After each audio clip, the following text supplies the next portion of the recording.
On this edition of the Newsmakers, Iraq's latest addition to the national army. But will the Shia militia's new role make the country's sectarian tensions worse?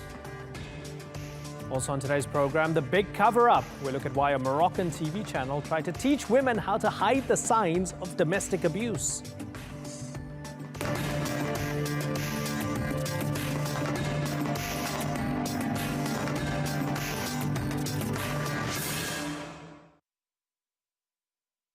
Hello and welcome to the Newsmakers with me, Imran Garta. Iraq's parliament has passed a law that will make the Shia militias a part of the country's armed forces. Sunni groups boycotted the vote, saying it is proof the country is becoming a Shia dictatorship. There have already been accusations of atrocities committed by these groups in Sunni majority areas. The government insists those responsible for violence will be brought to justice. But Iraq has endured episodes of serious sectarian violence ever since the US-led invasion in 2003. Our newsmaker today is Iraq, as we ask whether the Shia militia's new role will make things worse.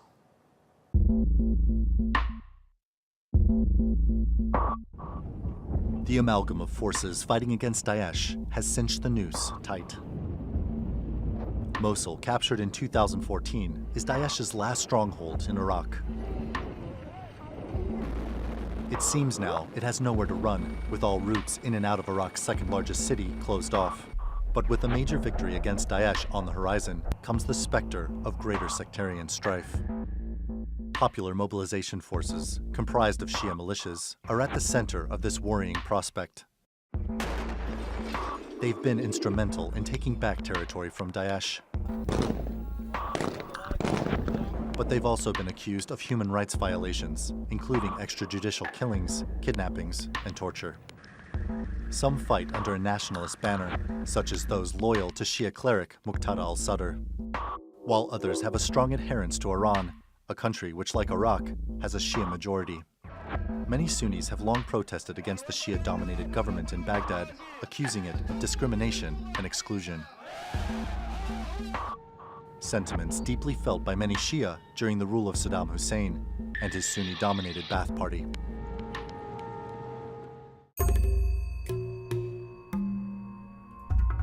Saddam Hussein governed Iraq with an iron fist that smothered the flames of sectarianism.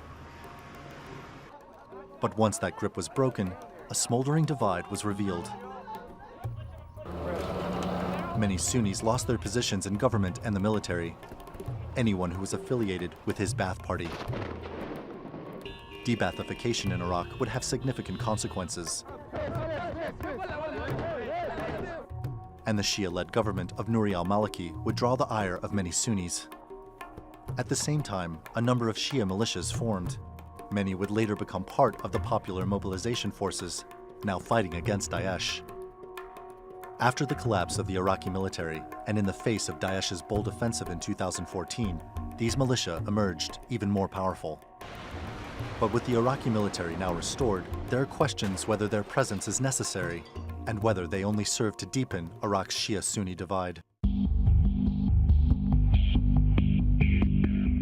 The integration of Shia militia as a legitimate state force has raised a number of questions. Under the new law which recognizes them, they must relinquish their political allegiances. How to enforce that, however, is unclear. They will report directly to Prime Minister Haider al-Abadi, something which has drawn comparisons to Iran's Revolutionary Guard, an ideologically driven militia. Abadi says he will ensure greater accountability for any crime committed by the popular mobilization forces. I'm not revealing a secret by telling you there are many of the PMF members who've been sentenced in Iraq for crimes during the war, including, of course, some in our own security forces.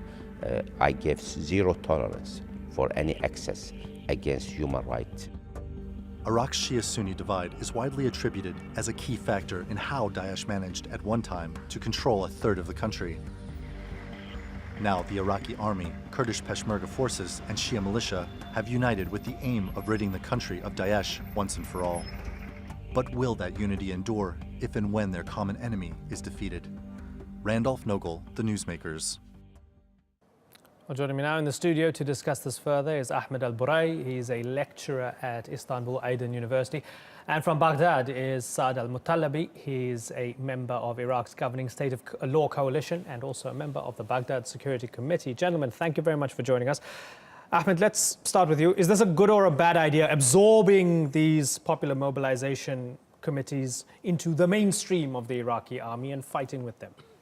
I think it's a bad idea, mainly because these people are in parallel with the government. Originally, they're not abiding to the rules and regulations of the government. They believe that they're above the whole government and they're the upper hand, they're the superpower, and they can control Iraq. That's clear with the proclamations and the announcement of some of their leaders, like Qais al-Khazali. He is the Secretary General of Asa'ib Ahl al-Haq, or the League of Righteous. When he publicly stated that we're going to participate in the Mosul battle regardless of the fears of the international community and the other Sunni factions in Iraq. We will be there and we will defeat ISIS, whatever the international community thinks and whatever Turkey or other regional powers think. Okay, so I'm going to bring up human rights violations and allegations of human rights violations in a few moments' time. But first of all, Saad Al-Mutallabi, this idea that these guys might be more aligned with Iran than Iraq. When people look at photographs of, say, the Quds Forces commander Qasem Soleimani with popular mobilization forces and their commander Abu Mahdi al-Muhandis, these guys flying Lebanese Hezbollah flags, them brandishing pictures of Ayatollah Khomeini and so on, you would understand why people would be freaking out that maybe these guys are ideologically aligned with Iran and they're not truly representing the Iraqi people, wouldn't you? Yes, definitely. I mean, Iraq today is an open battlefield for regional powers and international powers. As you very well know, we have a large contingency of Turkish troops who are aligned with Mr. Athir al-Nujayfi, who has openly declared his alliance to Turkey and his obedience of all Turkish decisions, again with his brother, Mr. Osama al-Nujayfi. And of course we have Masoud Barzani, who has an agreement with the Turkish government for 50 years to come on matters of oil and exports. So in return, it's very natural for the other side, since we are speaking philosophically now, that the other side will see themselves as marginalized. The Shia understand that the Iraqi government today is a coalition government made of Kurds and Sunnis and Shia, but it is divided to 33% on each component. So the Shia see themselves as marginalized and see themselves as given more than they should have given, and lost many of their, the point of being a social majority, where now they see themselves as a political minority.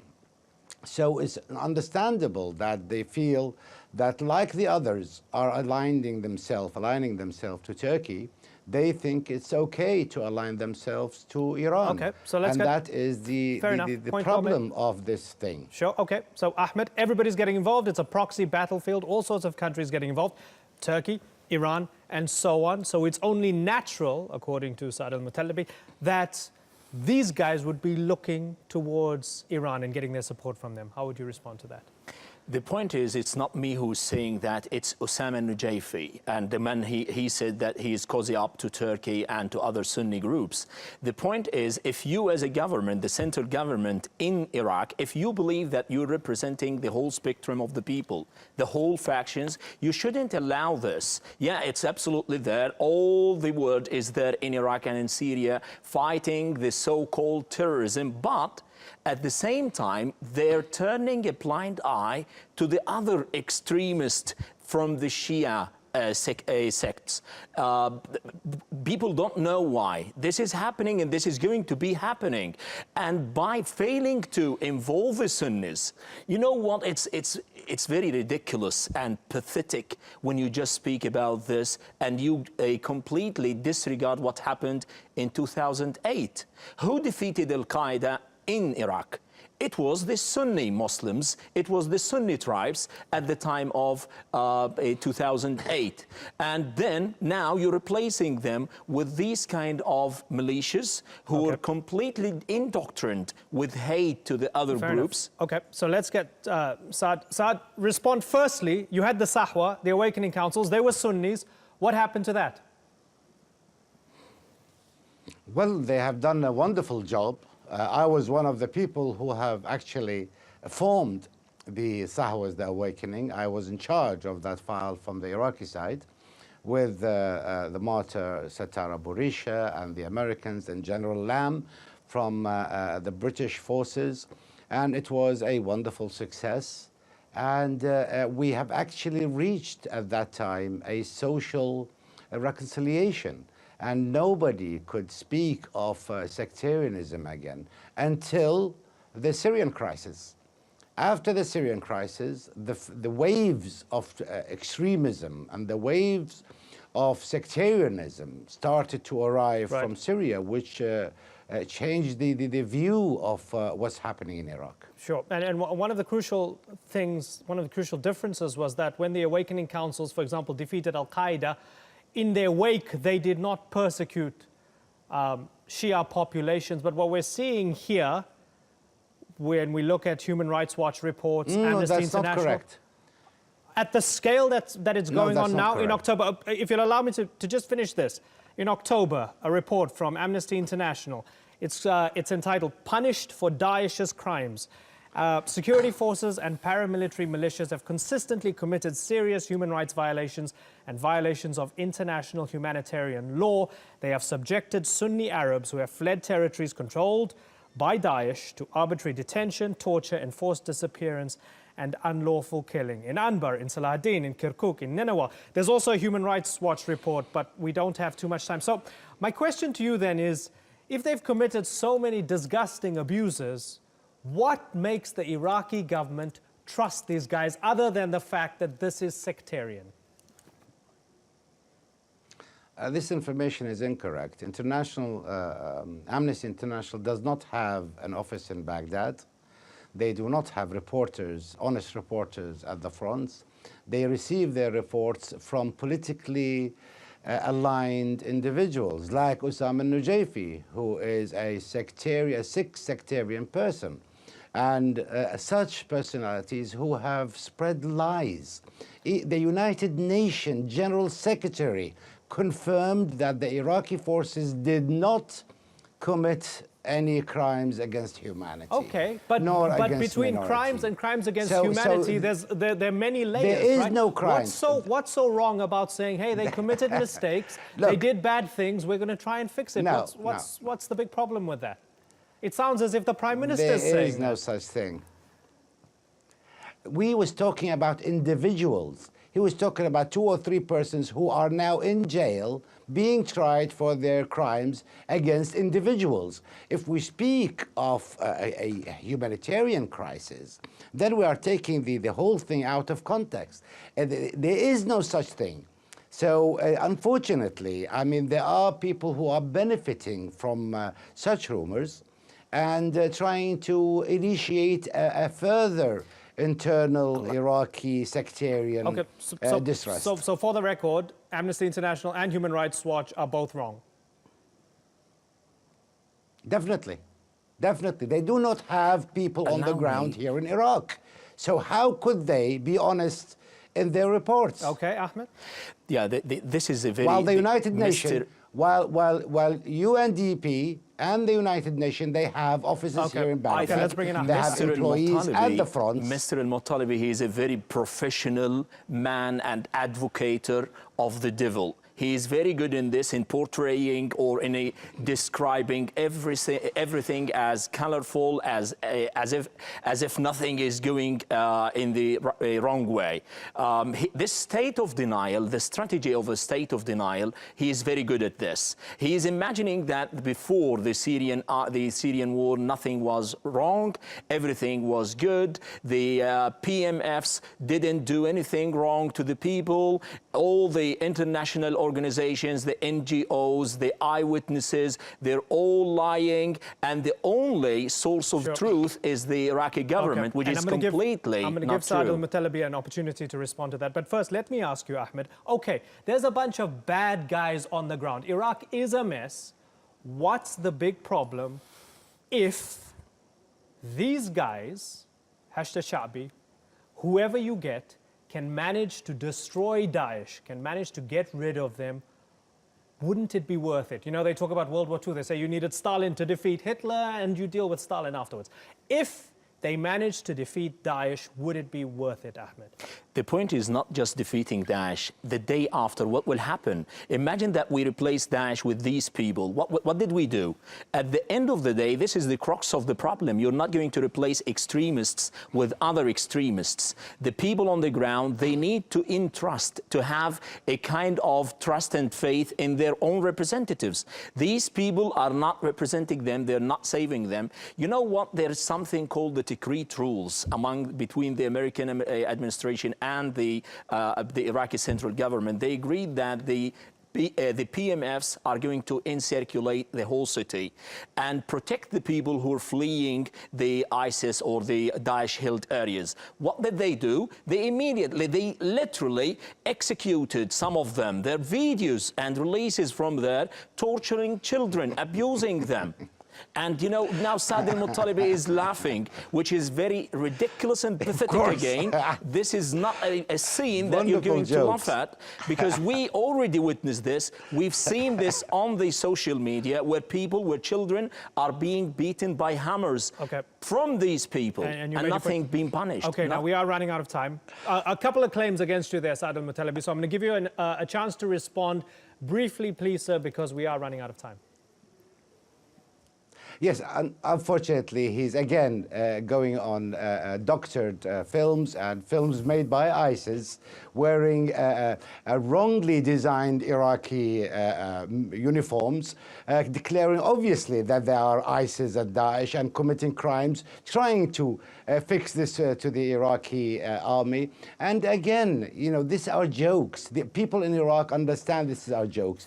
The PMUs or the PMFs are now in Tel Afar, and they haven't entered Tel Afar. They haven't reached any surrounding areas in Mosul. They are 20 kilometers away from Mosul. How would they meet any refugees from Mosul? You see, the whole thing is wrong. What you've got is a misinformation and exaggeration of events. And we don't really care what you think or the others, because we have the United Nations on our side. The employees are in the front line. They are with the PMUs.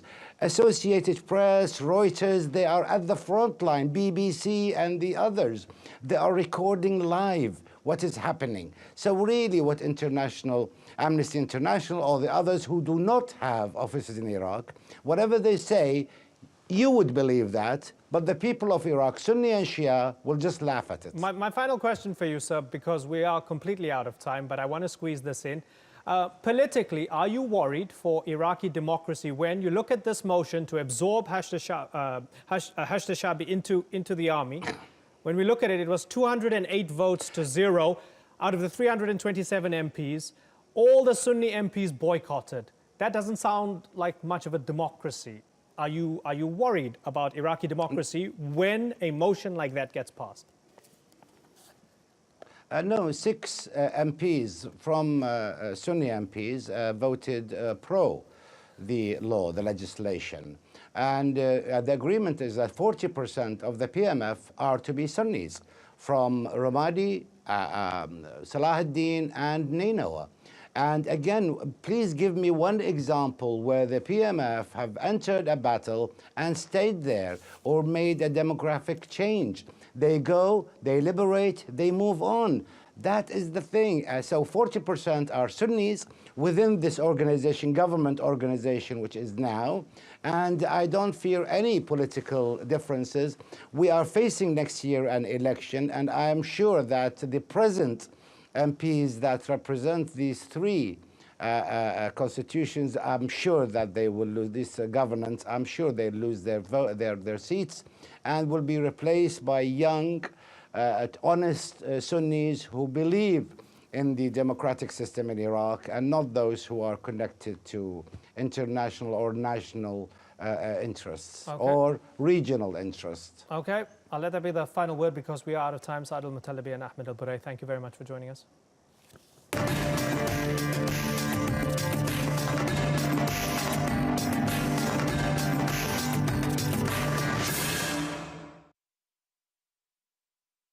To mark the International Day for the Elimination of Violence Against Women, one Moroccan TV channel came up with a novel idea.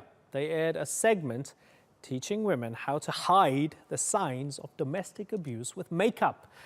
The channel has now apologized and removed the clip from their website. But as with anything on the internet, that's no guarantee that it's gone forever. Christine Pirovalakis takes a look.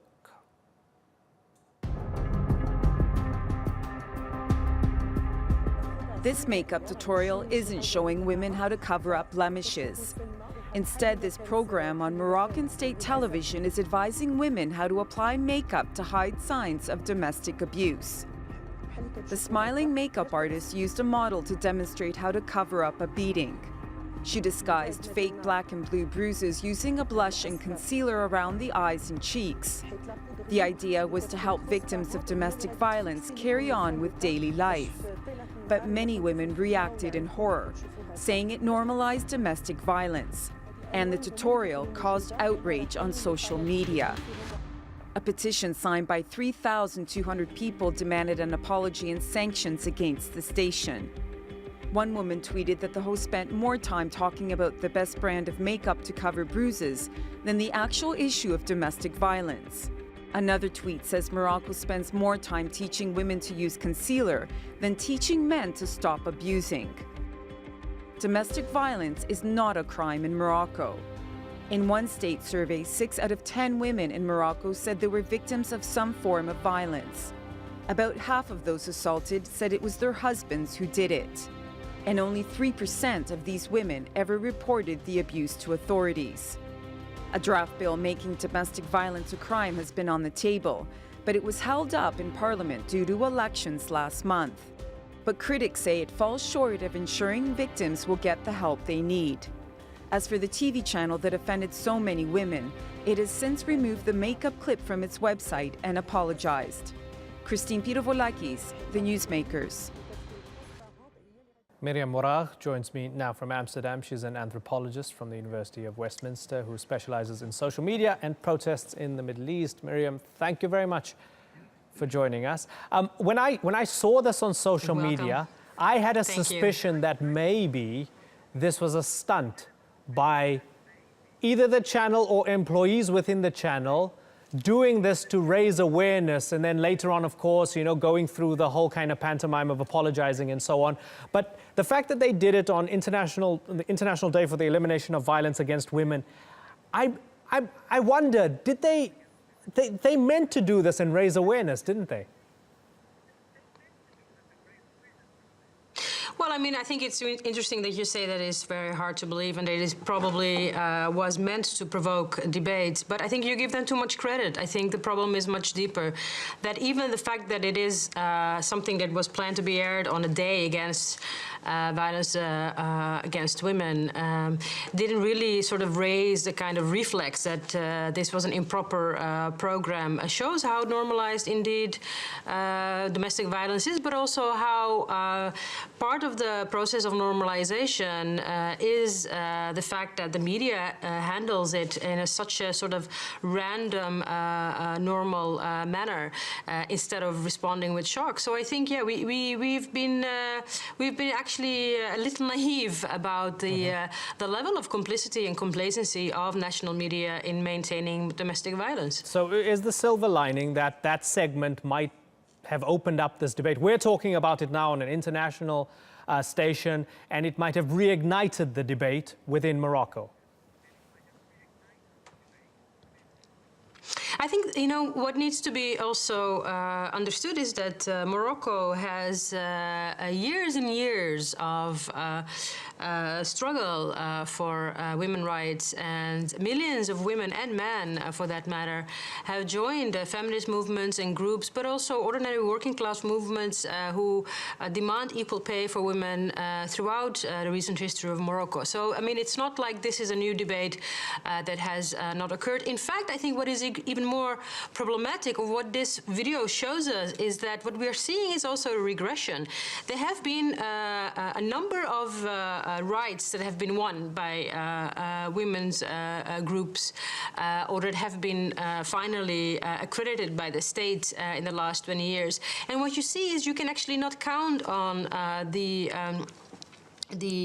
process and progress that was made before, that there can actually be a moment of regression, that you have to go back to basics and try to win over some of the rights again. So I think what we see here is also a step back. It's not just a continuation of a sort of normalized understanding of that women should cover their abuse, but it's actually also adding insult to injury and pushing us a step back. And I think that Morocco shows us in a way that this is part of an international trend. We've seen across the world, I mean, whether it's Trump's comments on groping women, Turkish women protesting against a new law and legislation, women groups in the UK fighting against covering up of rape and sexual abuse. So you see actually that this is also part of a global trend where women are being pushed on the defense again, while sort of almost ironically we've thought that some of these basic issues have already been won. So we're sort of fighting multiple struggles at the same time, new ones and old ones. Yep, point well made. Miriam Wiraq, unfortunately, I've got to wrap. It's been a pleasure talking to you. Thank you very much.